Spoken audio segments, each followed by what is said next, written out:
இன்றைக்கி நம்ம என்ன சமையல் பார்க்க போகிறோன்னா புதுசாக இன்றைக்கி வந்து சூப்பு செய்கிறது எப்படின்னு தான் பார்க்க போகிறோம். அதுவும் ஸ்பெஷலாக வந்து பீஃப் உடைய வாலில் உள்ள சூப்பு, மாட்டு வால் சூப்பு தான் என்ன பண்ணுற பார்க்க போகிறோம்.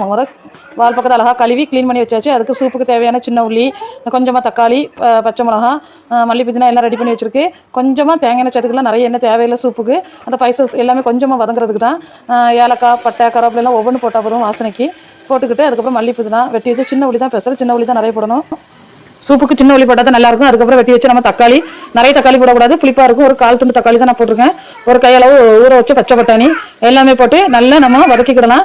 கொஞ்சமாக தான் எண்ணெய் ஊற்றிருக்கேன், எண்ணெய் அதை போட்டு வதக்கிக்கிடலாம். அதுக்கப்புறம் அந்த சூப்புக்கு தேவையான இஞ்சி பூடு, கொஞ்சமாக இஞ்சி பூடும் சேர்த்துக்கலாம். எல்லாமே நிறைய சேர்க்கக்கூடாது, சூப்பரான அந்த ஃப்ளேவருக்கு தான். அப்புறம் நல்லா உரைக்க ஆரம்பிச்சிடும். இஞ்சி பூடு போட்டாச்சு. இப்போ நம்ம கழுவி வச்சுருந்தோம் அந்த வால் சரையும் தூக்கி போட்டு நல்லா பரட்டி விட்டுக்கிடலாம். இந்த டைமில் அந்த இதுக்கு தேவையான அளவு உப்பு போட்டுக்கிடலாம். அதுக்கு முன்னாடி நம்ம வந்து ஜீரகம், கொஞ்சமாக நல்ல மிளகு ரெண்டையும் போட்டு மிக்ஸில் நொறுக்கிக்கிடலாம். நொறுக்கிக்கிட்டு இதை கிண்டி விடும்போது இதுக்கு தேவையான அளவு உப்பையும் போட்டு வச்சுக்கிட்டு இந்த நல்ல மிளகு, ஜீரகம் இதையும் நம்ம போட்டுக்கலாம். கொஞ்சமாக வந்து மல்லித்தூள், முழு மல்லி இருந்து அடிச்சு போட்டால் நல்லாயிருக்கும். முழு மல்லி இல்லாதனா நான் தூள் கொஞ்சம் போட்டுருக்கேன், ஒரு 1/4 ஸ்பூன்னு. கொஞ்சமாக மஞ்சள் பொடி வந்து போட்டிருக்கு, அந்த கிருமி இதெல்லாம் போகிறதுக்கு மஞ்சள் பொடி சேர்த்துருக்கு.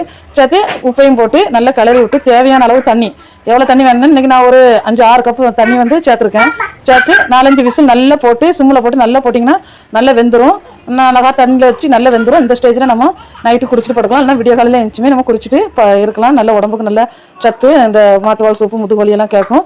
ஃப்ரெண்ட்ஸ், வீடியோ பிடிச்சிருந்தா லைக் பண்ணுங்கள், ஷேர் பண்ணுங்கள், கமெண்ட் பண்ணுங்கள், நம்ம சேனலை சப்ஸ்கிரைப் பண்ணுங்கள். சூப்பரான ஒரு சூப்பு ரெடி ஆகிட்டு வீட்டில் செய்து பார்த்துட்டு எப்படி இருக்குன்னு உள்ளதை எனக்கு கமெண்ட் பண்ணுங்கள். வேறு ஒரு வீடியோவில் பார்ப்போம்.